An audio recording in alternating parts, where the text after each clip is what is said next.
Olá, estamos começando mais um episódio do LGPD na Prática, um podcast que fala sobre a Lei Geral de Proteção de Dados, que é feito em parceria com o Sistema Jornal do Comércio e a Privacy Academy, uma empresa que oferece cursos de especialização para quem está interessado na LGPD e em como implementá-la nas suas empresas.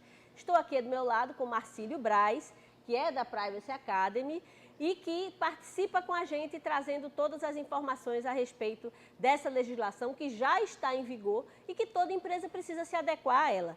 Olá, Marcílio. Tudo bom, Maria? Tudo bem. Como é que estão com esse comecinho de ano que a gente tem, esse começo de 2021? Quais são as expectativas? Muitos desafios, né, Maria? Porque assim vai ser um ano atípico ainda, né?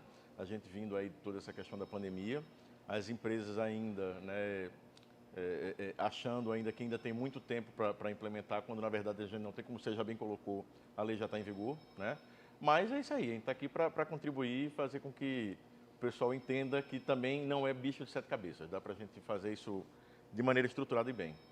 Pois bem, neste 7º episódio, que está sendo apresentado por mim, Maria Luísa Borges, que sou diretora de conteúdos digitais do Sistema Jornal do Comércio, a gente vai falar sobre os últimos acontecimentos envolvendo a Autoridade Nacional de Proteção de Dados, a ANPD, cuja principal missão é fiscalizar o cumprimento da Lei Geral de Proteção de Dados no país. Praticamente no finalzinho de 2020, já no apagar das luzes de 2020, quando muita gente achava, inclusive a gente, né, Sim. comentou isso, que o governo empurraria para 2021 a criação da ANPD, muita coisa aconteceu exatamente nesse final de ano, nesse apagar das luzes de 2020. O presidente Jair Bolsonaro nomeou os 5 diretores da ANPD e lançou o site oficial do órgão, o www.gov.br/ANPD/. A recém-criada diretoria da ANPD já anunciou algumas medidas, como determinar que as instituições do governo escolham até o dia 20 de dezembro, o que já deve ter acontecido, então, quem será o responsável pela proteção de dados do seu respectivo órgão. E vamos falar aqui sobre a repercussão desses últimos acontecimentos e dos pontos mais polêmicos, que, pelo que a gente conversou, são vários pontos que suscitaram algumas dúvidas. No segundo bloco do programa, a gente vai ter uma participação de pessoas que estão atuando na linha de frente da implementação. Convidamos uma gerente que está trabalhando, que vai falar para a gente como é que está o processo lá dentro da empresa dela, não é? E temos ainda o quadro E Agora?, que vai trazer dicas para os empresários que querem se adequar à lei.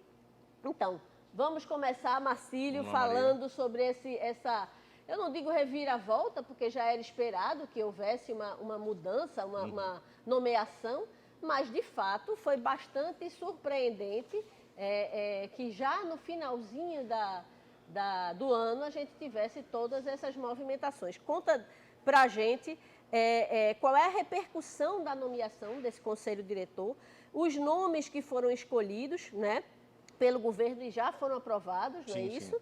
E agora eles serão nomeados. Então, conta para a gente assim, porque, pelo que eu estou vendo aqui, dos 5 integrantes, 3 são militares. O coronel Valdemar Gonçalves Ortúnio, nomeado para um mandato de 6 anos, como diretor-presidente da autoridade. O também coronel Arthur Pereira Sabat, especialista em segurança da informação, do Gabinete de Segurança Institucional, o GSI, e Joacil Basílio Rael, que foi colega do presidente Jair Bolsonaro na Academia Militar das Agulhas Negras.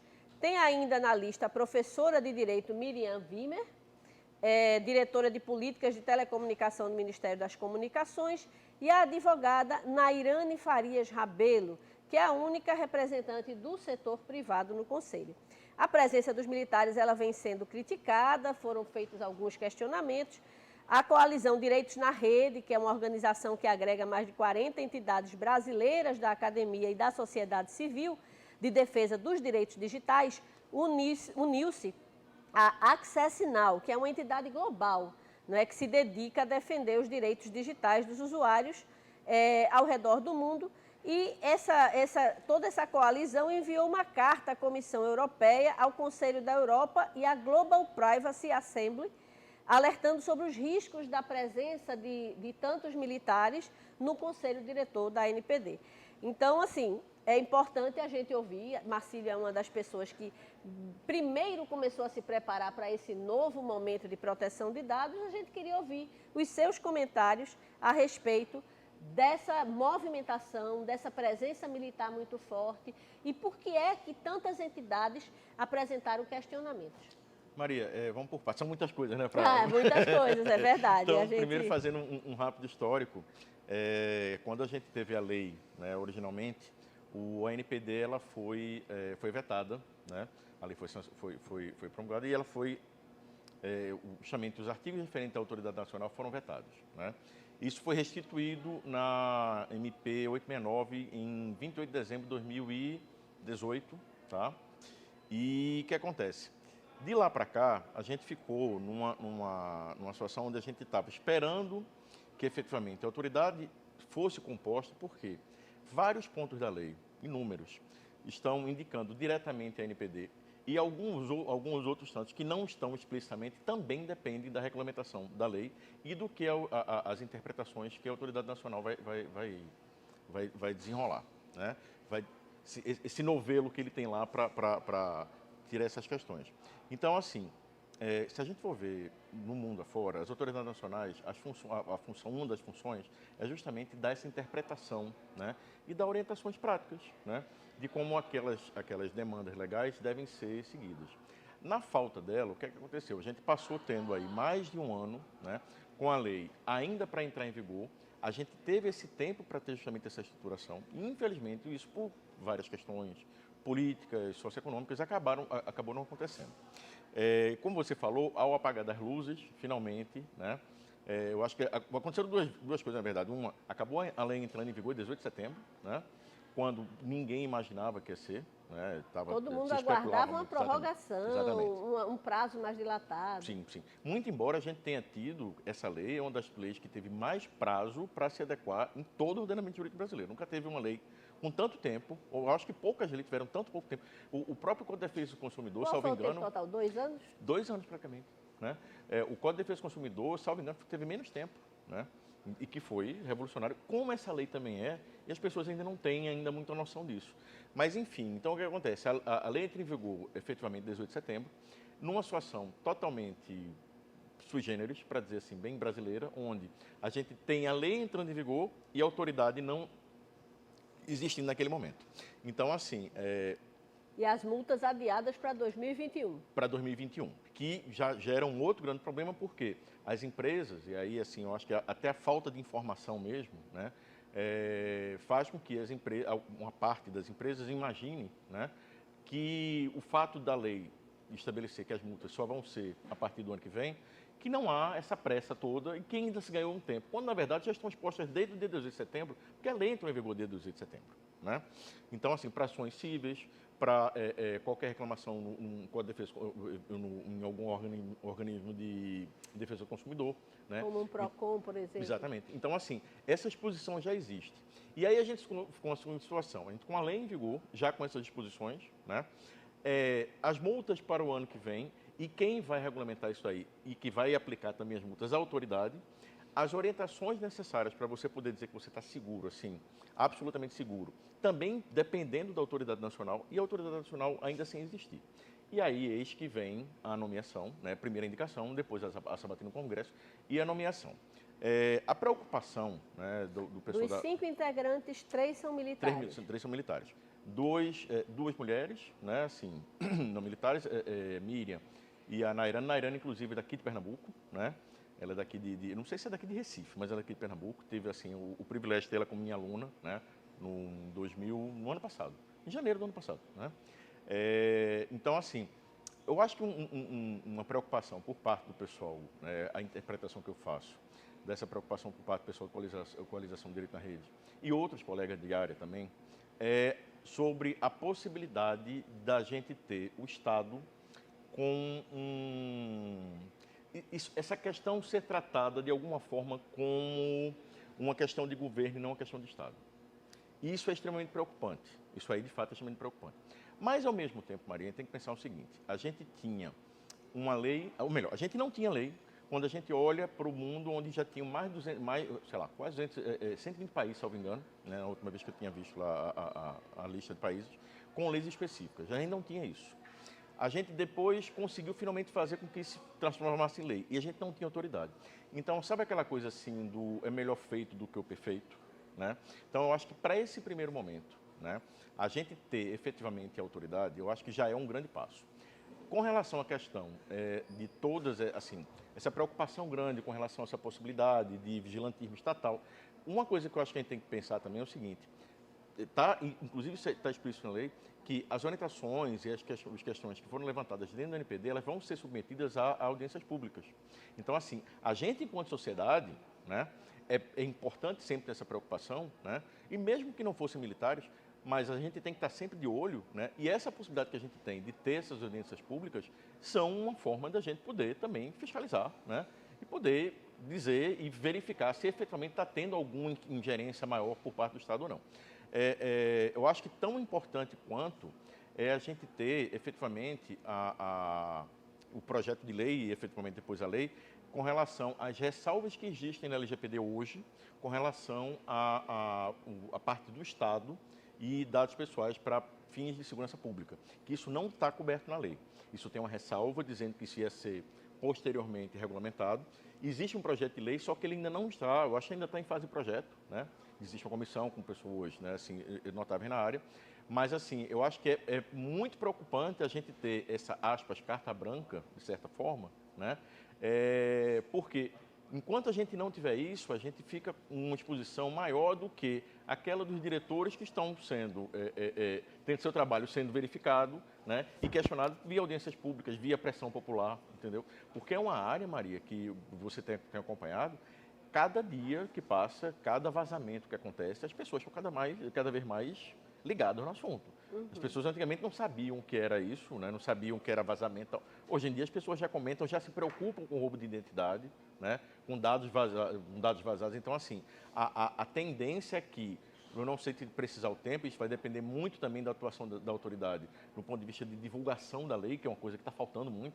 Você que é da imprensa, a gente que atua na área, a gente vive meio que numa bolha com relação a isso, porque a grande maioria das pessoas, das empresas, não sequer sabem que a lei existe, que dirá do que é que ela consiste, né? Mas eu acredito que com o tempo a gente tenha um fortalecimento dessa necessidade do cidadão brasileiro de saber exatamente quais são os direitos e querer exercer eles. Então, isso daí eu acho que vai favorecer também a fazer esse contrapeso com relação a essa possibilidade de a gente ter alguma ingerência adicional ou não desejada por parte do Estado. Uma dúvida, havia um prazo para até o dia 20 os órgãos públicos terem Foi prorrogado. a sua pessoa. Já foi prorrogado esse prazo. Para quando eu não tenho exatamente aqui a data, eu sei que o CNJ estava revendo isso. Até porque era muito pouco tempo e uma legislação muito nova que você ainda não tem tantos experts, né? Você ainda não tem tanta gente especializada para todos os órgãos terem seu representante. Eu acho que vai demorar um tempo até de preparação dessas pessoas. Vai. Né? A capacitação, eu fundei a Privacy Academy em dezembro de 2018, né? Não estava conversando aqui em off até antes, já foram mais de 700 pessoas, mas é ainda muito pouca gente, porque a gente está falando aí de uma lei, Maria, que ela vai afetar todas as empresas. Públicas e privadas. Públicas e privadas e todos os órgãos públicos. Então, assim, ninguém está de fora. O contingente de pessoas atingidas é enorme, né? Então, assim... Praticamente toda a atividade econômica é impactada. Exato. Bom, o que também vem gerando muita polêmica, rendeu até nota de questionamento da coalizão Direitos na Rede, é o método de escolha dos representantes da sociedade civil no Conselho Nacional de Proteção de Dados, que terá a função consultiva junto ao Conselho Diretor, não é isso? Uhum. Você pode explicar o que é que consiste essa polêmica? O problema todo é o seguinte, Maria, a gente tem, no caso, assim, simplificando, a gente tem, de um lado, a diretoria da autoridade e você tem um outro conselho, né, que ele é um órgão, como já está falando, consultivo, onde você tem representantes do Estado, representantes da sociedade civil como um todo, né, da academia e de terceiro setor, numa clara tentativa, óbvio, o intuito é esse, em fazer com que a gente tenha um equilíbrio, né? Isso é o que lá fora falam de multi-stakeholder, né? Assim, é multissetorial, uma estrutura multissetorial para você fazer exatamente o seguinte, você ter a possibilidade de ter todos os principais atores, né, sendo representados ali, para na hora que você tiver uma questão a ser levada pelo conselho, né, para o conselho, melhor dizendo, você tenha minimamente, né, do mesmo jeito que você tem representante do Estado, você tem representante da academia e representante da sociedade civil como um todo. A ideia disso é você tentar equilibrar, né, e evitar com que determinadas agendas tenham sempre uma prevalência diante das outras, né? A grande preocupação é com relação à escolha que vai ser feita, né, o processo de escolha para essas pessoas, assim, dos indicados ao Conselho, que está sendo questionado. Eu acredito o seguinte, eu acho que a gente tem, mais uma vez, né, de estar vigilante. É importante ter um espaço como esse para a gente estar discutindo essa questão, né? Infelizmente, exatamente pelo ponto que eu já levantei anteriormente, a gente tem muito pouca informação sobre a lei, ou melhor, a gente, que eu falo a sociedade civil como um todo, né? Para estar atenta que precisa fazer pressão para fazer com que essas escolhas sejam escolhas acertadas e efetivamente representativas, porque senão você, né, você fica com uma coisa para inglês ver, né? E a gente não pode correr o risco de que isso aconteça, porque a gente tem uma das grandes, assim, talvez um dos principais motivos, das grandes motivadores para que a gente tivesse essa lei efetivamente sendo aprovada, é a possibilidade da gente ser futuramente, né, aceito com relação à União Europeia e à OCDE, né? Até porque isso agora é regra de jogo mundial, né? Então, se a gente correr o risco de fazer alguma coisa por aqui, muito, como é que eu posso dizer, muito à la Brasil, muito diferente do que é feito no padrão internacional, A gente vai perder negócios a gente internacionais. vai perder negócio, a gente vai perder credibilidade, inclusive, para poder pleitear determinadas coisas no futuro. Então, assim, eu acho que o processo, eu particularmente não tenho nenhuma crítica específica, eu acho que somente que a falta de divulgação com relação a aspectos básicos da lei, a própria existência da lei, está fazendo com que isso se torne cada vez mais, né, ainda um pequeno feudo onde poucas pessoas entendem exatamente do que é que se trata, então poucas pessoas estão sentindo com a devida autoridade para poder falar. Então, assim, a gente precisa urgentemente que agora que tem autoridade e que tem um site que também não está perfeito, mas já existe, né, que ela faça um dos principais trabalhos, que é divulgação da lei. Maria, essa lei vai ter um impacto muito maior do que o Código de Defesa do Consumidor. As pessoas não têm noção disso ainda. Isso é uma coisa... Ainda sobre a nomeação, ela passa por um duplo grau, não é isso? É feita uma lista tríplice que passa pelo ministro-chefe da Casa Civil. A gente tem, isso é uma coisa que é um problema que a gente tem desde o começo, né?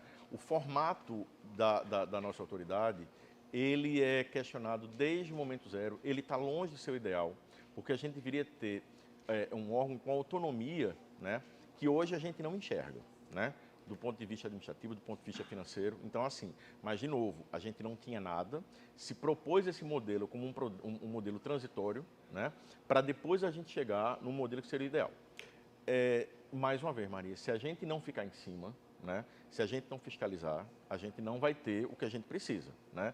Esperar que venha o perfeito de cara não vai vir nunca, né? É uma construção, não é? Exatamente. É um processo de construção, né? Mas a gente tem que estar vigilante ao mesmo tempo, né? Assim, de um lado dando crédito pelo momento de construção e, por outro lado, cobrando, né? Senão... Marcílio, eu queria saber a sua opinião sobre a estrutura enxuta da ANPD. Você acha que é suficiente para atuar como órgão fiscalizador e também educativo da lei, a forma como ela está montada? Porque durante a participação em evento online da Fiesp, o diretor-presidente da ANPD, o coronel Valdemar Gonçalves Ortunho, afirmou que o governo está agindo como é possível no momento, justificando que não poderia gerar muita despesa porque a prioridade seria a pandemia. Disse ainda que, além dos 5 diretores, a ANPD já está providenciando a sua sede e a seleção das coordenações gerais. No total, seriam 36 pessoas na estrutura, incluindo os diretores.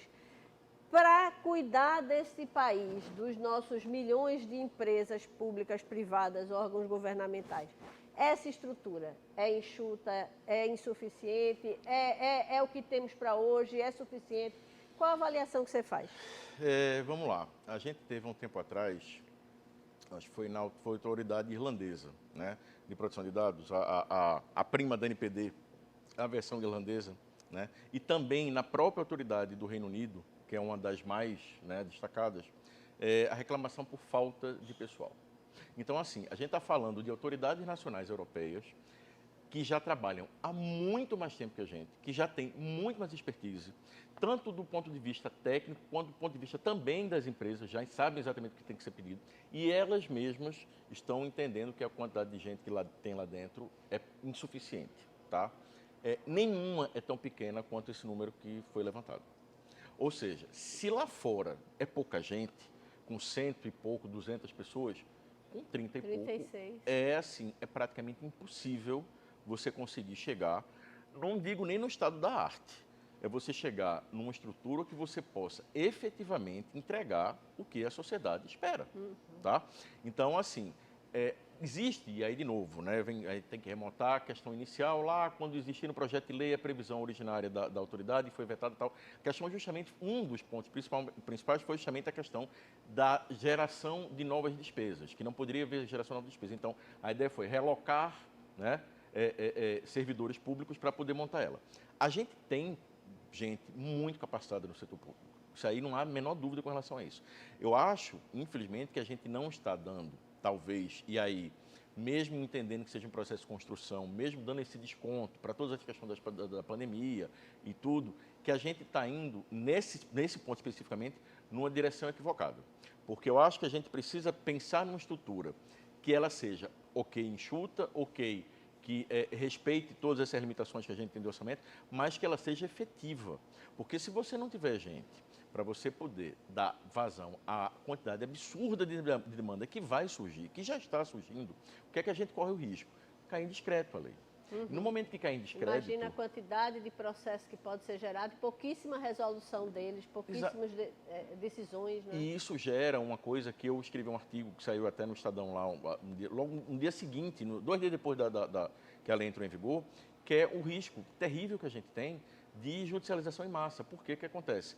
A autoridade ela está numa instância de direito administrativo, só que você simplesmente pode, né, partir direto para o processo no judiciário, e você, um judiciário que já vive, né, assoberbado, já tem ser sobrecarregado e de não conseguir dar vazão às demandas. E ainda por cima com um agravante, né? Se a gente está falando de uma autoridade que ela tem que ter um nível de especialização altíssimo, imagina agora os juízes que atendem demandas de toda sorte terem que também entender especificamente sobre isso, porque a autoridade nacional não está conseguindo, por exemplo, dar vazão com relação a isso. Então, assim, eu acho que de tudo que a gente viu até agora, esse realmente talvez seja um dos pontos de maior atenção, porque a gente precisa de uma estrutura, de novo, respeitando as limitações, respeitando tudo isso. A gente tem gente no serviço público para isso, pessoal, a gente tem gente muito capacitada, a gente tem como relocar pessoal. Então, assim, eu acho que essa estratégia inicial dela enxuta, é importante para você mostrar que você está preocupado com questões de responsabilidade fiscal,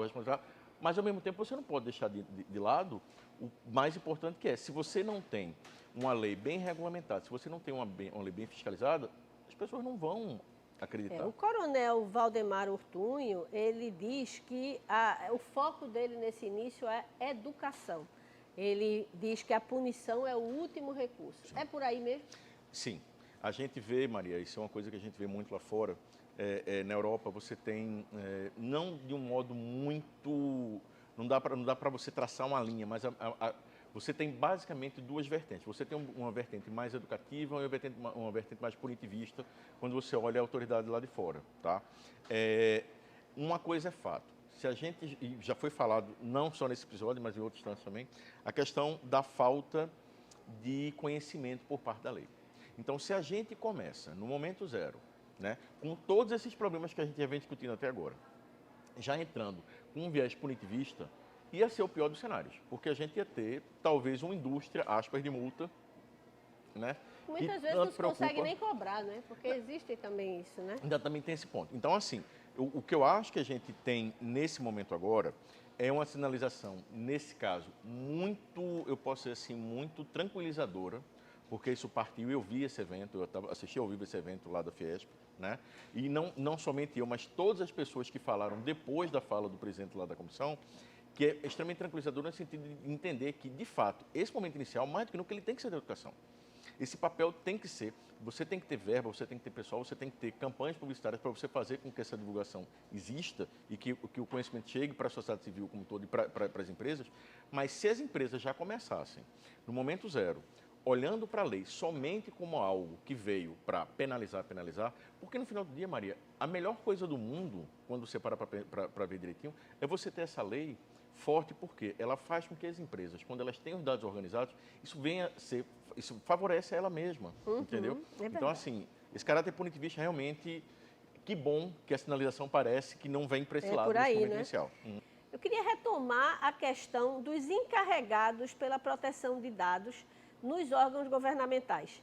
Segundo os critérios que foram propostos, esta pessoa ela não pode estar lotada nas áreas de TI, tecnologia da informação, ou também não pode ser gestora de sistemas. Eu queria entender o porquê dessa restrição para os encarregados não serem da área de TI. Maria, vê só, voltando um pouco para a questão do encarregado, da figura do encarregado, ele é o guardião da lei dentro da empresa. Então, ele, de um lado, ele tem que atender os titulares, somos todos nós, ele tem que orientar os funcionários daquela empresa, ele tem que atender as demandas que a NPD direciona para a empresa e ele tem que estar em linha com a alta direção, né? Só que, exatamente por ele estar numa posição tão, como é que eu posso dizer, tão múltipla, uma das grandes preocupações, um dos grandes limitadores é qualquer questão que venha colocar em xeque a isenção, tá, por parte do encarregado, ela é sempre levada em consideração. Então, assim, você não pode ter conflito de interesse, tá? Então, a interpretação que eu consigo fazer a partir dessa orientação que foi dada foi o seguinte: para simplificar um pouco, né, então vamos dizer o seguinte, então vamos tirar todo o pessoal de TI, porque são as pessoas que efetivamente estão ali tratando os dados, ou melhor, orientando como os dados devem ser tratados de modo geral. Então, já vamos excetuar esses daí, porque fica mais fácil, né, a gente não cair no risco de você ter um conflito de interesse. Uma situação clássica, por exemplo, numa empresa privada é você ter, por exemplo, um diretor de marketing, né? Um diretor de marketing não poderia ser um encarregado, por quê? Porque ele é uma das pessoas interessadas diretamente, ele tem inferência direta sobre como os dados vão ser tratados, né? Então, assim, lá fora isso aí é uma coisa que já está pacificada aqui também, você não ter essa figura. Então, eu acho, e aí em relação à minha parte, que a intenção é, já que a gente está falando de serviço público, então vamos fazer o seguinte: o que talvez tivesse a maior possibilidade de você ter conflito de interesse seria alguém ligado à parte direta de TI. Então vamos excetuar isso daí. Não sei se foi a decisão mais acertada, né? Mas eu acho que no momento onde a gente tem aí quantas empresas públicas e privadas, assim, empresas públicas e de economia mista no Brasil todo, e a gente pensa aí só em prefeitura, a gente já tem uma quantidade absurda. Então, se você pensar nos 3 níveis, né, do municipal, estadual e federal, a gente tem muita gente a ser indicada. Então, eu acho que um único lado positivo, talvez seja, você tirar essa possibilidade de você ter uma indicação que lá na frente ela forçosamente venha a ser questionada pela questão pelo ponto do conflito de interesse. É a única saída que eu vejo, entendeu? A explicação que eu consigo plausível para isso aí. Pela lógica, a gente imaginaria que uma pessoa que vem da área de TI, ela teria até mais facilidade de entender todas as implicações que essa legislação tem, ou não? Mas a figura do encarregado, Maria, ela é interessante assim, ela inclusive é uma carreira nova que está se abrindo, né? Mas ela necessariamente não tem que estar atrelada totalmente ao direito, nem também totalmente à tecnologia de informação, porque ele tem que ter um misto de competências na área de tecnologia, mas na área jurídica também, na área de processos, na área de gerenciamento de projetos. Então, assim, essa figura do encarregado, tanto é que, no meu curso, 80% dos meus alunos são advogados, né, e que querem se especializar, e inclusive muitos deles atuar como encarregados, né? Então, assim, não é uma condição sine qua non você vir do direito ou da tecnologia, porque seja qual for a área que você venha, né, originariamente, você vai ter que adquirir expertise do outro lado. Então, assim... Só não dá para restringir muito, né? Porque daqui a pouco vai sobrar pouca gente com possibilidade de assumir o cargo. Olha, veja só, já foi feita uma coisa que eu particularmente acho muito possível, alguns colegas discordaram, de um ponto que existia na lei dizendo que quase que uma obrigação de você ter formação jurídica. Isso não existe, não há necessidade, não há essa obrigatoriedade. Você precisa entender, isso é lógico. Mas assim, já era uma possibilidade de você ter alguma reserva de mercado virada para o mercado jurídico. Então assim, essa restrição a gente já conseguiu fugir dela, entendeu? Bom, para encerrar esse bloco, Marcílio, eu queria saber a sua opinião sobre o site da ANPD. A gente navegando percebe que um espaço muito substancial está sendo destinado para a agenda do presidente. Também consta espaço para envio de denúncias, elogios e sugestão, mas não estão definidos os fluxos e quais instâncias esses procedimentos deverão seguir. Você já navegou, você já está craque no site? Conta pra gente o que é que você achou. No dia que o site entrou no ar, obviamente eu entrei, né? Foi a notícia no meio, né? Eu entrei, infelizmente, já de cara me deparei com uma situação estranha, que era justamente a política de cookies, né? Uma das coisas que a gente prega tanto e ensina tanto que tem que ter, né? A forma como está a política de cookies lá, ela está indo totalmente de encontro ao senso comum do que assim, a forma mais correta de se fazer. Você deve facilitar a vida do titular e não você colocar lá, como estava postado até um tempo atrás, estava lá para você manualmente, ele instruindo como é que você deveria entrar em cada browser, né, para você ir lá manualmente mostrar. Isso assim, isso não existe, tá? Isso é uma coisa que poderia ser resolvida facilmente, né? No site da minha empresa tem, vários sites tem, né? Um gerenciador de cookies, que era a coisa mais simples do mundo. Mas enfim, mas de novo, eu acho que foi no afã de querer colocar no ar. Eu diria o seguinte a você, Maria, eu acho que está um site ainda muito pobre de informações. Tem uma parte interessante lá com relação à questão de conceitos básicos, que eu vejo isso, e eu sinto muita essa dificuldade por parte dos alunos que chegam para mim, às vezes muitos deles assim, eu já conheço um bocado, então só quero especializar, porque sua área de especialização é implementação. E aí eu descubro vários conceitos básicos equivocados. Então, assim, por esse lado está muito bom, né? Assim, é bom que a gente já tenha algum repositório formal, oficial, com essas definições. Mas ainda está muito fraco, né? Eu acho que a gente vai ter, no momento que a gente tenha mais pessoas indicadas, que a gente foram indicados agora depois dessa primeira leva, né? A gente já teve indicações de gerente de projeto, para mim, 3 nomes, salvo engano. Então, assim, a gente está vendo esse movimento sendo feito. A tendência é que essa deficiência de fluxo e tal. Uma coisa interessante que eu acho que é bom essa transparência com relação à agenda do presidente da comissão, né? Porque, pelo menos assim, dá um nível de transparência que a gente gostaria de ver em qualquer instância pública, né? A gente está sempre tendo acesso a isso. Então, assim, eu acho que noves fora, né, mais uma vez, a gente ter esse processo de construção, né, em curso, a gente pensar no seguinte: a gente tem exemplos lá fora muito bons. Então, por exemplo, você tem a Autoridade Nacional do Reino Unido, você tem a Autoridade Nacional da França, que são grandes referenciais para a gente que estuda a área, para a gente que atua na área, onde a gente pode dizer o seguinte: olha, vamos olhar lá para fora. A gente não tem que estar reinventando roda, Maria. Essa coisa já está rodando lá fora há muito tempo. A gente aqui está pegando o bonde andando, entendeu? Então, assim, vamos olhar o que tem lá de fora, já de boas práticas que deram certo, e vamos trazer para cá, né? Eu acho que o caminho é esse. Pois bem, a gente encerra com isso o primeiro bloco do nosso programa LGPD na Prática, o 7º episódio de uma série de 10 programas. E daqui a pouco você tem o segundo bloco com testemunhais e a dica de Marcílio sobre a implementação na prática da LGPD.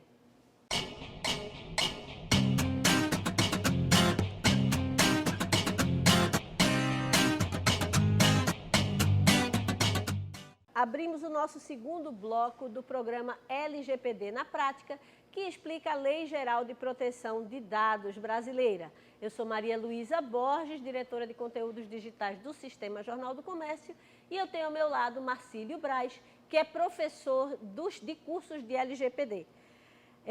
O nosso segundo bloco começa trazendo a experiência de alguém que está atuando na linha de frente da implementação da LGPD. Vamos ouvir a advogada gestora de projetos de adequação, Sandra Salles. Eu me chamo Sandra, sou advogada de privacidade e proteção de dados aqui em São Paulo. É um prazer estar aqui na linha de frente com a LGPD. E uma das grandes dificuldades que eu tenho observado, que as empresas têm sentido no projeto de adequação LGPD, é justamente o entendimento que a LGPD abrange também os documentos físicos, né? Está muito atrelado meio digital, a LGPD, né? A base de dados, o servidor, o armazenamento, enfim. Mas o documento físico é tão importante quanto aos meios digitais, né? Então a empresa precisa saber aonde ela tem dados pessoais no papel dentro da empresa, como está a acessibilidade desse documento, enfim. Isso é muito na prática, quem tem que buscar essas informações e ajudar a empresa a entender isso são as consultorias, os escritórios que estão atuando na adequação da LGPD, porque como a empresa muitas vezes pensa só no meio digital, é no momento da entrevista que a gente consegue obter essas informações. Então essa é uma dica que eu deixo aqui para que todo mundo que está implementando a LGPD na prática, que se atentem, não esqueçam de perguntar sempre do documento físico. Mas existe documento físico, onde fica, é um armário, quem tem acesso, tudo isso faz parte dos conceitos da ISO que estão muito atrelados a uma adequação da LGPD. Então a dica de hoje é essa. Marcílio, Sandra chama a atenção para uma coisa que muita gente passa despercebido. A LGPD não é para empresa digital apenas. Exato. Né? Então, documentos físicos, eu estava me lembrando, empresa que recebe pilhas e pilhas de currículo, faz o que depois? Ali estão dados pessoais de milhares de pessoas. Que tipo de risco corre uma empresa que não cuida da documentação física, que toda empresa tem, de ex-funcionários, por exemplo? Que risco que corre uma empresa que, de certa forma, está achando que não é com ela, a LGPD? Maria, isso é uma das coisas que a falta de conhecimento da lei, a falta da NPD, uma das faltas que a NPD faz para a gente é justamente essa divulgação de o risco que corre é o mesmo que você corre de ter um site, né? O mesmo risco que você corre hoje e as mesmas demandas que você tem que ter do ponto de vista de segurança da informação, de guarda de documentos, que servem para o digital, também servem para o físico. E as pessoas tendem, né, a lei geral de proteção de dados, a achar que é tudo, não, isso aí só tem a ver com internet, só tem a ver com coisa na nuvem, não. Papel. Quando eu entro aqui para poder vir gravar, lá embaixo tem que colocar meu nome. Então, aquilo dali também está coberto. Então, assim, esse escopo da lei, além dele abranger todas as empresas públicas e privadas, e os órgãos públicos também tem a questão de não somente no digital, mas também no físico. Ou seja, é sujeito a ações, a processos do mesmo tipo, é sujeito a levar uma denúncia na Autoridade Sim. Nacional de Proteção de Todo Dados. investimento tem que ser feito do ponto de vista de segurança de informação, também serve, também é aplicado para a parte Pois é, do então tem que ter muito cuidado Sim. com todos os documentos, todas as informações de terceiros que a sua empresa, de alguma forma, tem acesso. Sim. Não é isso? Bom, então a gente vai, para encerrar esse 7º episódio, vamos falar do quadro E Agora? Marcílio, você vai, todo episódio você dá uma dica do dia. Então, Isso. Vamos lá, dê a sua dica do dia no nosso quadro E Agora? E agora?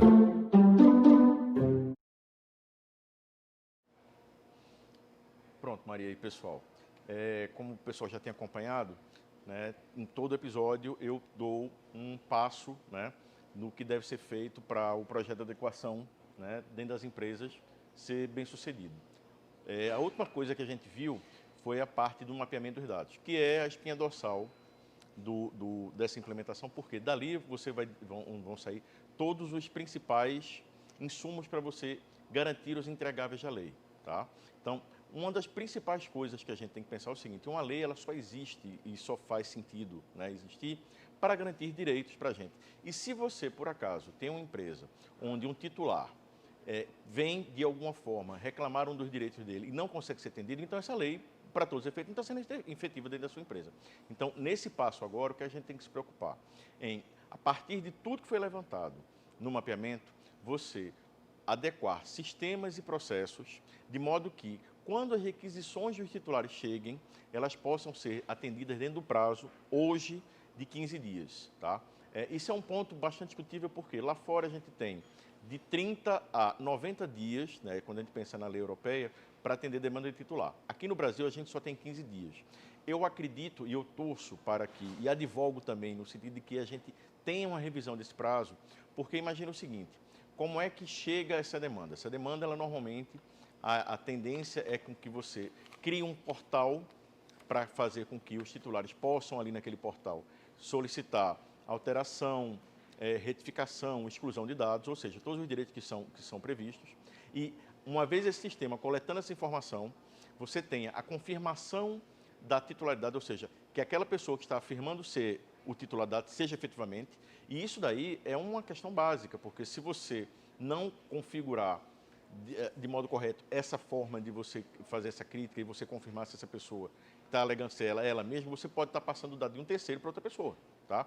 Isso é um outro ponto também que na lei da gente não vem explícito, só que lá fora isso já existe e faz todo sentido do mundo. Então, assim, a gente precisa, nesse primeiro momento que chega essa requisição, você garantir a identidade do titular, tá? E você tem diversas formas de fazer isso. Uma das mais frequentes é você ter estabelecer um processo com duplo fator de autenticação. Mas, uma vez que, efetivamente, essa demanda seja legal devida, você tenha um sistema que vá, através daquelas informações que foram levantadas no mapeamento, direcionar para todas as áreas onde tenham dados daquele titular, para que esses dados todos sejam reunidos, coletados, consolidados, para poder entregar para o titular quando ele pedir direito de acesso e que possa também, nesse mesmo sistema, as alterações, o apagamento de determinados dados, quando for devido, seja feito também. Então, assim, é de suma importância que a empresa se preocupe em criar um portal para garantir que os titulares tenham onde solicitar seus direitos, que esse portal ele esteja integrado com os demais sistemas da empresa para fazer com que isso daí você consiga ir buscar em todas as áreas onde tenham dados respectivos, você consiga fazer a coleta e a correção, ou seja, qualquer uma das ações previstas na lei, para você poder entregar dentro do prazo legal. Mais uma vez, o prazo legal hoje é de 15 dias, é um tempo muito pequeno, praticamente impossível determinar da sua ação. Como a Sandra falou no bloco anterior, a gente tem que levar em consideração, por exemplo, a questão do dado em papel. Então, pensa que você não vai procurar somente os dados dos titulares nos sistemas. Você vai procurar, por exemplo, naquele arquivo morto que está guardado lá com o documento desde não sei quando, né? Então, assim, e você só tem 15 dias para levantar essas informações. Então, hoje é o prazo que a gente tem. Então, o que a gente tem que garantir é um processo de adequação, pensando sempre numa ótima gestão e governança desses dados. Então, acho que essa é a dica de hoje. Obrigada, Marcílio. A gente está chegando ao final do 7º episódio do programa LGPD na Prática, que explica a Lei Geral de Proteção de Dados. Eu sou Maria Luísa Borges e estive aqui conversando com Marcílio Braz, que é professor de cursos de LGPD. Até o próximo programa. E se você quiser enviar dúvidas, sugestões, pode entrar em contato com a gente pelo e-mail lgpdnapratica@radiojornal.com.br. Lembrando que você pode ouvir o nosso podcast no site da Rádio Jornal, que é o radiojornal.com.br, pelo o aplicativo da Rádio Jornal e nos principais agregadores de podcast, Spotify, Deezer, Google, podcast da Apple. E agora a gente também está fazendo videocast no YouTube, no canal da Rádio Jornal ou da TV JC. Então, até o próximo episódio, a gente volta a falar da LGPD na prática dentro dessa nossa série de 10 episódios.